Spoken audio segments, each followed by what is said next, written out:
a woman devoted to her town.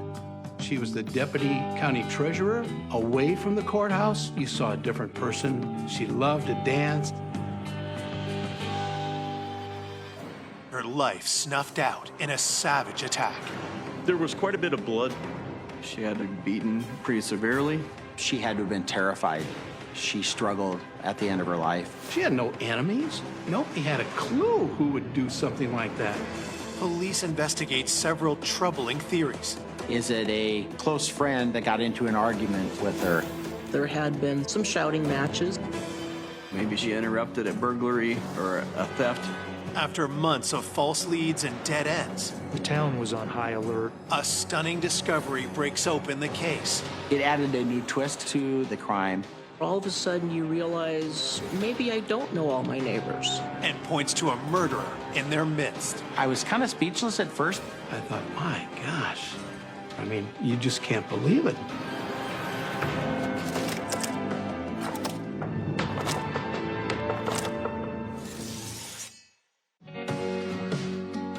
The tiny farming community of Colon, Nebraska is one of the smallest towns in America, with a population of just over 100 people. Colon, Nebraska is a very laid-back community, very close-knit families there. I think that if you went there, you'd drive through and you go, oh, this is small. Many people would leave their doors unlocked, their cars unlocked, keys left in the ignition, just a feel of safety, that there's no threat. But then on June 30th, 2003, police receive a distressing call.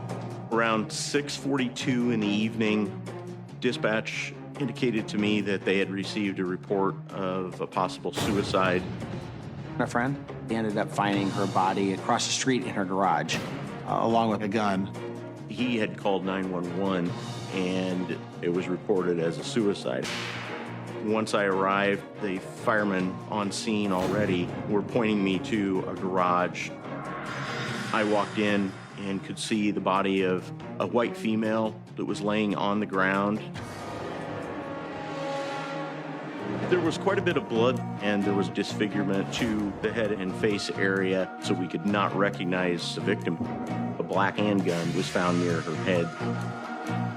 There is so much blood on the scene, investigators aren't able to determine the cause of death and need to wait for an autopsy to be sure. The small black handgun didn't actually contain bullets, and we didn't find any shell casings in the area. The car had a smear on the driver's side, and then I did find that there was a smear of what appeared to be blood on the walk-in door that went out the side of the garage. There was also what looked like blood spatter, where someone stepped in the pool of blood. There was a footprint impression that was taken. That indicated that there was a second person there. This was a suspicious death. There were DNA swabs taken on her body and of her clothing that she was wearing at the time. We noticed that her purse was located underneath her vehicle. Was this just a botched burglary, or did the person have some other intention? From the personal items in her purse, police identify the victim as 66-year-old Sharon Erickson. Sharon was very well known. It was shocking to us as law enforcement to see somebody that was a fixture in the community being the victim in this case.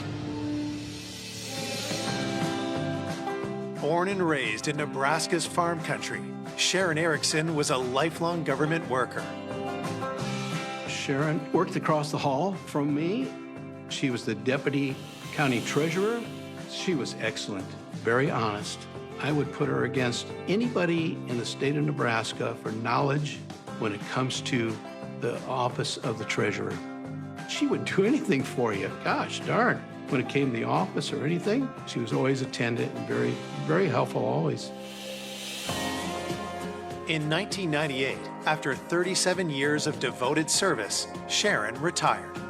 Away from the courthouse, you saw a different person, more relaxed. She loved to dance, and if anyone wanted to dance, boom, she was on the dance floor. And boy, she was so good at dancing. I'm telling you what, boy, she could dance every dance until they'd shut the music off. As a single woman, Sharon lived alone, but saw the people of Colon as her family. People used to go to the bar and have coffee. Well, that one closed.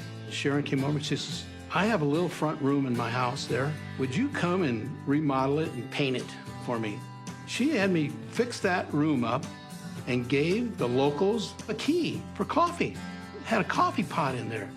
It was just somewhere where they could go. She didn't charge them. That's the type of person that you're talking about. Police are at a loss when they realize Sharon was attacked just 50 feet away from the gathering spot she gifted to the town. Who could have wanted to kill her and why? Detectives expand their search for evidence to Sharon's home. She lived in what used to be a grocery store and had converted to her house. The other odd thing about Sharon's residence is that her garage was located across her house. And so to get to her car, she would have to walk out the front of her house and across Main Street. What or who could have lured Sharon out of her home and to her death in the garage? That we did find some damage to the back door that appeared to be consistent with some forced entry. There was a coal chisel that was found next to the door that more than likely was used. We also did find that the phone line had been cut. There was at least some planning on the attack. Someone was obviously trying to prevent her from calling for help. Inside, there was nothing out of place. When we started going room by room, we found that there was a holster for a small gun in her bedroom near the bed, and the gun was missing. That, along with her bed not being made and the back door having damage and being pried open, we started to have a picture in our minds that this may have occurred in the middle of the night. Our assumption was that there was a burglary. She was alerted to the burglary because of noise coming from the person prying on the back door, that she got up out of bed, grabbed her gun, and went to investigate what was occurring before she was killed. As investigators continue to process the scene, they are interrupted by volunteer firefighter and village postmaster Rick Hartman. He was friends with Sharon. He actually was the one that found her body. Mr. Hartman appeared to be a little more interested in the situation than some of the other firefighters that were there. Mr. Hartman had to be asked on several different occasions to stay behind the crime scene tape. After it kept happening, it really alerted a lot of us to, why does he keep doing this? Is there something else going on? Is there something wrong? Rick's behavior makes officers immediately suspicious, so they approach him for an interview on site. During the interview, Mr. Hartman had indicated that he was really close friends with Sharon. When Sharon would leave town, she would leave a key in her post office box for him to check on her house. So he was trusted by her. Sharon would come visit him every day when she'd come pick up her mail. But Rick tells police he didn't see Sharon that morning. He was asked to check on her after a worried relative didn't hear from Sharon that evening. Rick Hartman, he had gone looking for Sharon. Sharon was nowhere to be found. Mr. Hartman opened the garage door and you could see Sharon laying beside her car. Without prompting, he indicated that it was a suicide, that she had a gun, knew how to use it. But we were very confident that there was foul play involved. When Rick is asked to make a formal statement, his demeanor abruptly changes. He said, if you're going to arrest me, otherwise I'm leaving. I was taken aback. Why would he say that? Why would he do that? We need to look a little harder at this person and find out what that was all about. Coming up, new evidence reveals a disturbing detail. She'd been sexually assaulted. I was definitely shocked Small-town gossip sparks salacious rumors. There may have been more than just a friendship there. He was trying to hide additional evidence. And just when detectives think they have the killer in their sights, It had to be him. a startling truth is revealed. It sent shockwaves through the entire area. I went, what? You've got to be kidding me.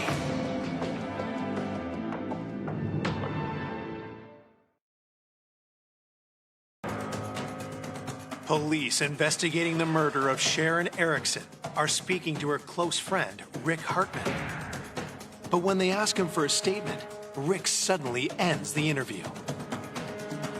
He was upset that he couldn't leave and finally just told the investigators that I'm going to leave, and if you want to arrest me, go ahead and arrest me.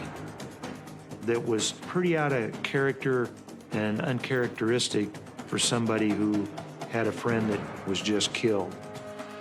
So that immediately caused investigators some concern. His statements and odd behavior really pointed us in a direction towards the postmaster.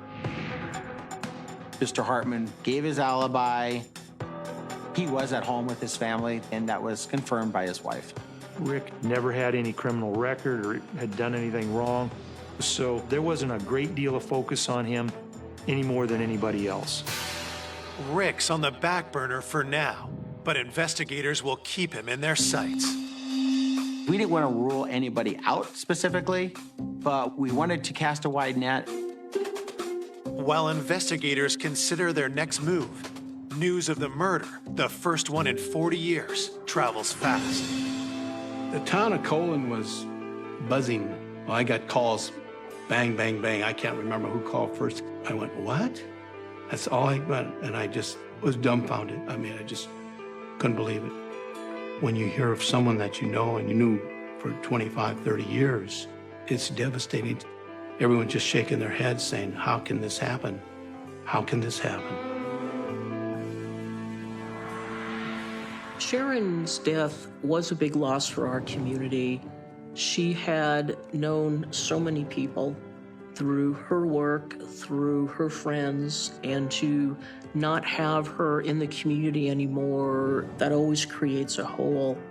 Everybody spoke well of her. She was beloved by the people in the community. We didn't know where to start looking, so we tried to determine anything potentially that could have happened. Is it a close friend that got into an argument with her?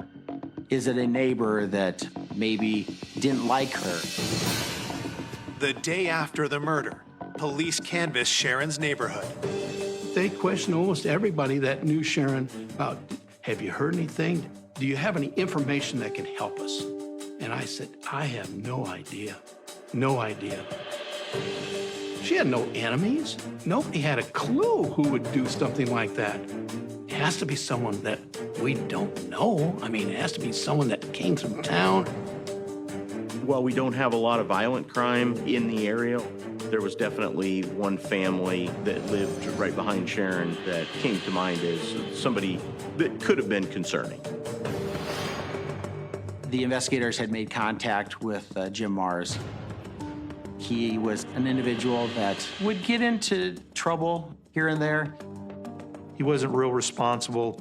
He associated with people that were involved in minor crimes such as burglaries, drug use.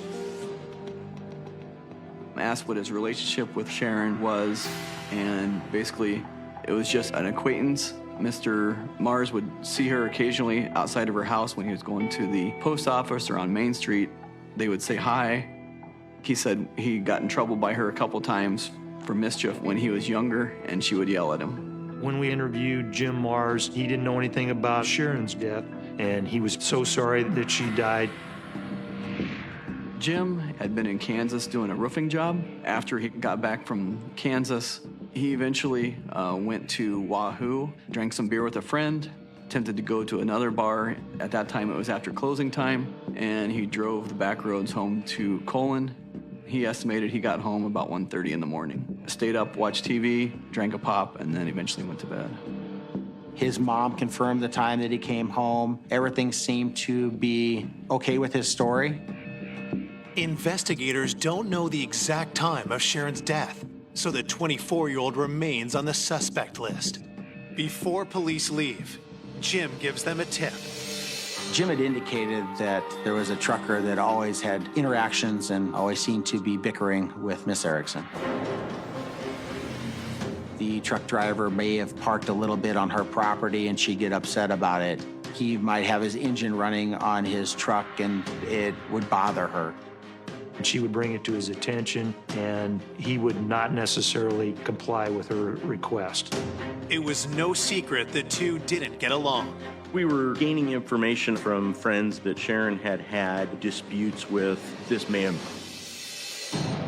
Detectives must now determine if a run-in with the trucker turned fatal. A lot of the community members felt that the truck driver was doing things to antagonize her and to cause more problems between them. That was something that was public because there had been some shouting matches, some vocal exchanges about the fact that this truck was running all night. Some of the people in the community who knew that he wasn't overly fond with Sharon, they kind of rumored him to be a suspect. Maybe the frustration amongst the two had just finally boiled over. It just seemed suspicious. I know the investigators had attempted to reach out to the truck driver in question and were unable to contact him. Police do all they can, but can't track down the driver's whereabouts. Today's technology is there's cameras everywhere. You're using your cell phone. At the time of this homicide, that kind of technology wasn't prevalent. We didn't know if we were going to find that person. Is Sharon Erickson's murderer on the run? That's concerning, and that was on the minds of probably all the citizens in this area. And probably the scariest thing for law enforcement in the community is that person likely to offend again?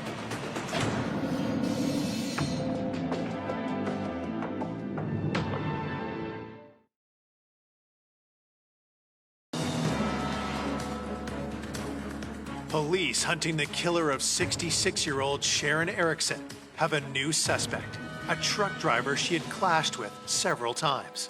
Had something escalated from vocal argument to some other level. Now, detectives fear the trucker has fled the area. We went door to door, asked people if they saw the truck driver.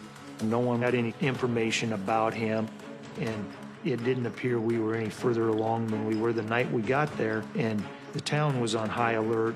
There's a murderer out there. It's hard to contemplate. Hard to contemplate. A week after Sharon's murder, detectives received the autopsy results. The report did indicate that the death would have occurred sometime, most likely that night or the early morning hours of the day that she was found. The medical examiner indicated that there was no gunshot wounds, that the gun had not been used in the commission of the crime. The pathologist ruled the cause of death to be asphyxiation along with blunt force trauma. It was found that Sharon had been beaten pretty severely. She had also been strangled. She also suffered some broken ribs and had some defensive wounds on her hands from fighting off her attacker. The autopsy contains one more disturbing detail. She had a small vaginal tear as well, which indicated that she'd been sexually assaulted. I was definitely shocked that there was a sexual assault involved. Totally unexpected. It added a new twist to the crime, which further led to more questions. It really makes you feel for the victim. She had to have been terrified for those few minutes that she struggled at the end of her life. During the autopsy, her underwear were taken for possible examination for DNA. This being pretty early in the DNA process in the early 2000s, we waited. 2 days later, on July 10th, the trucker is back in town and police bring him in for questioning. He's not overly cooperative. He was reluctant to give any details about where he was, what he was doing. Detectives press the trucker on his relationship with Sharon. The truck driver wouldn't have called Sharon a friend. He felt irritated by the way she would overreact, I believe is how he termed it. He did not have a good relationship with her. But the truck driver vows he's no killer. He told us he was out of town at the time of the homicide. He was in Wyoming or Colorado. He was hundreds of miles away and had receipts to prove it. Officers were sent off to corroborate the receipt. He was asked for a DNA sample and a polygraph, and he refused. Was the trucker hiding something? It's just one of the things that you can add to a list of items that if there's too many on that list, it's a problem. With nothing concrete linking the trucker to the homicide, detectives have to let him go. Law enforcement officers were in the process of interviewing and chasing down alibis. We'd been following up with people, but there was not a lot of new information coming in and not a lot of credible information. With Sharon's murder still unsolved, the community remains on high alert. Before this happened, it was probably one of the safest places you'd want to be. Everyone's on their toes. You know, you drive up, you lock your car, you lock your house, you watch everything. Here's a lady that just retired, 60-some years old. Who could do this? It just was a shock to the whole county. As a community, you want resolution, or you at least want to know why it happened and how can we get some justice out of this. Although the entire town is mourning the loss of Sharon, Rick Hartman seems to be taking an unnaturally keen interest in the investigation. Rick would ask us about what we were doing about other leads, and then he would insert his thoughts. His behavior was a little more pushy, trying to get as much information as Rick could. Is this just a concerned friend who wants to see how the investigation's going, or is there something more to than that? Despite his odd behavior, Rick still has a solid alibi, and the investigation stalls. We decided that we all needed to get back together and just have like a brainstorm session and say, what do we do? One of the things that we talked about is at the time of the homicide, early 2000s, meth had been a problem. People would steal anhydrous ammonia from tanks and then use that to create their own methamphetamine. Some of these people were heavy addicts, very dangerous, and involved in a lot of crimes.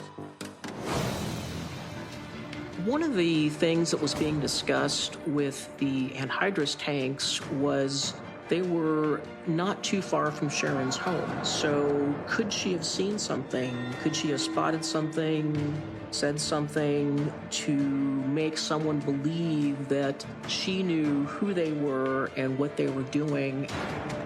Did Sharon confront them? Did they attack her to keep her quiet? We might be looking for somebody who's manufacturing and selling methamphetamine who may have been in Colon on that particular night.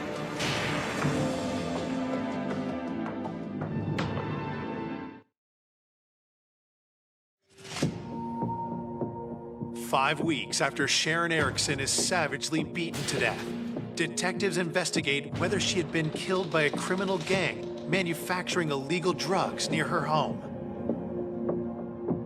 It's an easy target, no cameras in that area. We were aware that Sharon kept an eye on Main Street. She a lot of times had information about suspicious people, something going on after hours there. Sharon was one that if she saw something that she didn't think was right, she wasn't afraid to stand up and say something. Maybe she saw something that she shouldn't have. She interrupted a burglary or a theft. As we talked to people around town, they also indicated that that might have been one of the reasons why Sharon may have been murdered. Investigators had talked to local suspects who were involved in the manufacturing of methamphetamine. People that we had arrested previous to this incident, and then people from the metro areas. Most of them have pretty extensive criminal records, and they're heavily addicted. So the level of cooperation with somebody who's addicted to methamphetamine is not going to be very good. It creates a difficult picture to paint We were not able to generate the type of evidence or leads that we really would hope for. We as a department were frustrated with things not happening real fast and the way that you always want. The canvas fails to yield the information police were looking for, as does the investigation into the trucker. As the investigation unfolded, the truck driver was eliminated. He was miles and miles away from the incident. We contacted the establishment where he got fuel, and it wasn't a phony receipt. With this, the driver is fully off the suspect list. After doing the first set of interviews and looking at potential suspects, the investigators really weren't able to focus on anybody that would be so mad or somebody that would want to sexually assault Sharon or to kill her. So it kind of left a lot of question marks. Where do you go? What do you look for? There's just a lot of unknowns. We just don't know what's going on. Do we feel safe or do we need to worry? Everybody had their ideas who did this, and I think it just kept going and going and going. People didn't have a clue, but they wanted to talk about it. There was a lot of discussion amongst the community members as to what was going on, a lot of rumors floating around. One of these rumors that starts circulating has to do with one of Sharon's good friends and a familiar name to detectives. Because of Rick's close contact with Sharon, small town rumors began to surface that there may have been more than just a friendship there. Many of the community members had mentioned rumors that Rick Hartman and Sharon had been having an affair. We start to wonder, was there more to their friendship, maybe in a romantic way? There was talk. This was something that was being discussed, so it's not that hard of a thought process or big of a leap to say, could he be involved? Police talked to Rick again, this time at the sheriff's office. He was cooperative. He somehow, I think, liked the attention. But that changes when detectives ask Rick some very pointed questions. Law enforcement actually asked him if there was a romantic relationship between the two of them. He was immediately offended, and he denied that. Mr. Hartman appeared to be very distraught. He said he was just friends with her, that there was no romantic relationship. Could the sexual assault that appeared in Sharon's autopsy actually have been a consensual encounter with Rick? That question certainly seems accusatory. Those things are not comfortable, but that comes with the job. You got to do your job. Rick was questioned in detail and really scrutinized on where he was, what his involvement was. There were a number of times he said, we ought to look somewhere else because we were wasting our time on him. He became agitated and wanted to go home. Rick stands by the alibi he gave police back when they first questioned him 7 weeks ago at the crime scene. Rick was home with his wife at the time that we believe Sharon was killed. The investigators went and corroborated his story with his wife again. We really had no reason to believe that Rick's wife would not disclose if he were gone at that time. Even though there were a lot of things that kind of pointed to him, he had a pretty good alibi. With no hard evidence against Rick, detectives have to let him go, but not before getting one thing. We collected DNA from Mr. Hartman. We talked a little about it, and he says, but Don, I didn't do it. But again, you always have that doubt, what happened? There was just speculation and suspicion. 2 months after Sharon's murder, detectives finally receive results from the forensics lab. They had tried to do analysis on some of the items which were collected at autopsy to come up with a DNA profile. Will this be the break detectives have been hoping for? We were really needing something such as that to come through for us.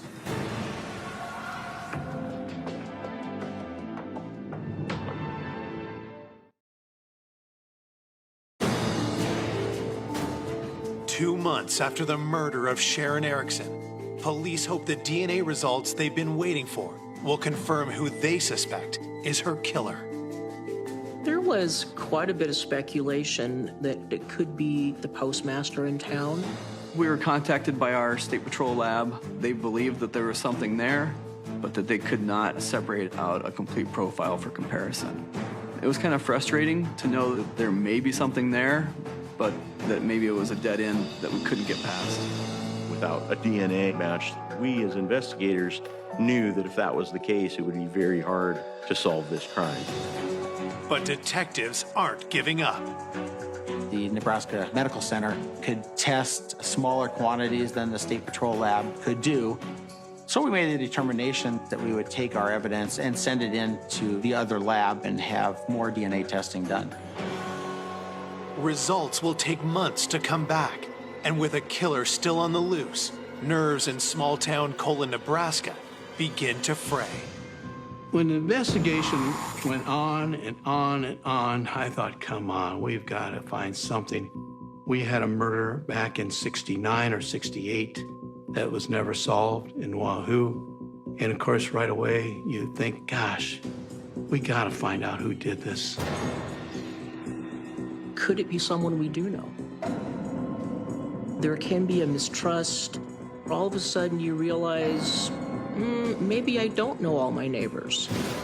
Then, police receive an unexpected tip that points back to the man they can't seem to rule out. The estate of Sharon Erickson had a garage sale, and Rick Hartman was at the garage sale. Mr. Hartman went in and purchased her mattress, and that was suspicious to us. If there was some sort of maybe DNA evidence or something that would be on the mattress that would be of interest to law enforcement, by somebody purchasing that and maybe getting rid of it, then it would be something that we would no longer be able to go back and utilize at a later time. Did he want the mattress because they did have potential sexual activity on the mattress? Maybe he was out there trying to hide additional evidence. Every time investigators seemed to close a loophole with Mr. Hartman, something else happened. He kept drawing attention to him. It was just another thing that brought him back on radar. Law enforcement asked him about his attendance there and what he bought. He actually denied that he bought her mattress. So then that caused law enforcement some concern on why would you buy it? Okay, why, if you did buy it, why would you lie about it?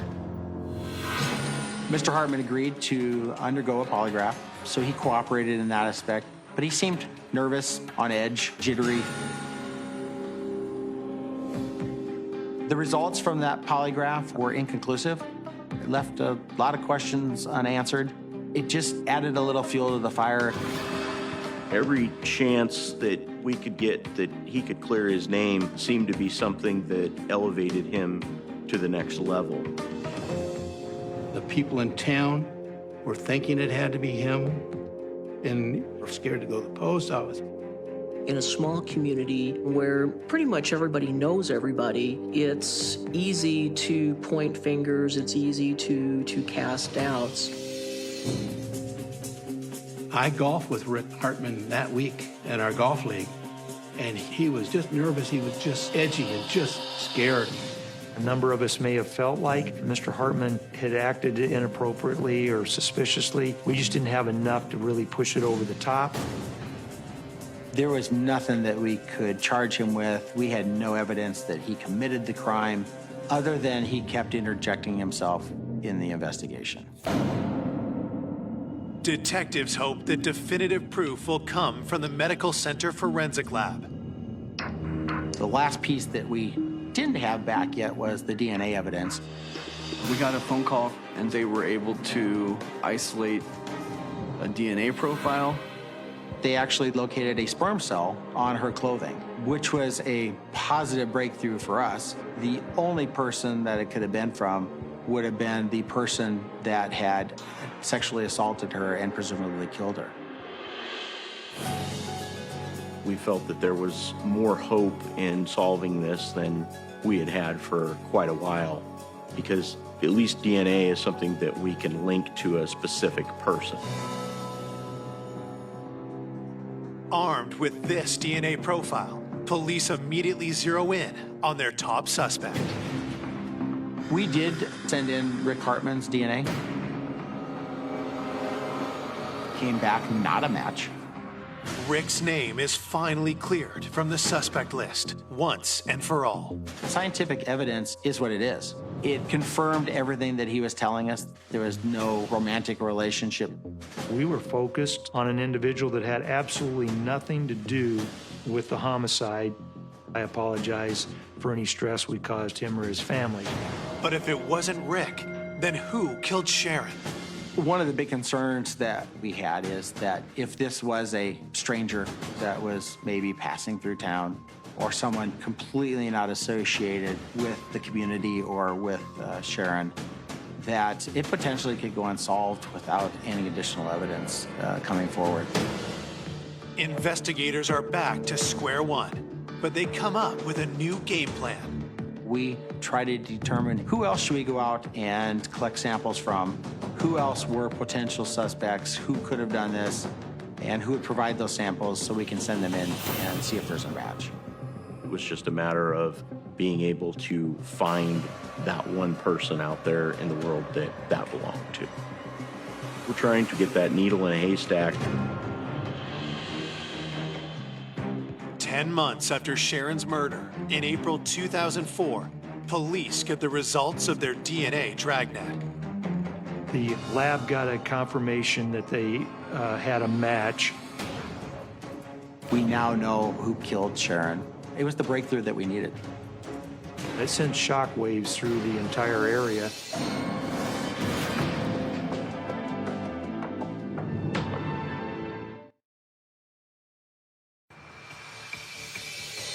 Almost a year after the murder of Sharon Erickson, police have matched DNA from the crime scene to her killer. The DNA came back and it matched Jim Mars. James lived nearby to Sharon. He was one of the people that police talked to early on. Jim had known Sharon nearly all his life. He had helped her out when he was younger, doing some yard work or snow removal. I was kind of speechless at first because he had no problem providing his DNA to law enforcement. I was shocked to find out that James Mars was the perpetrator. We had never seen that type of violence out of him. Once we had a DNA match with Jim, we needed to figure out where the holes in his alibi are. When we originally interviewed Jim Mars, he said he'd been out in a bar in Wahoo and later went home. The bartender believed the timeline that Jim had given us was fairly accurate. Jim's mother stands by her story, too.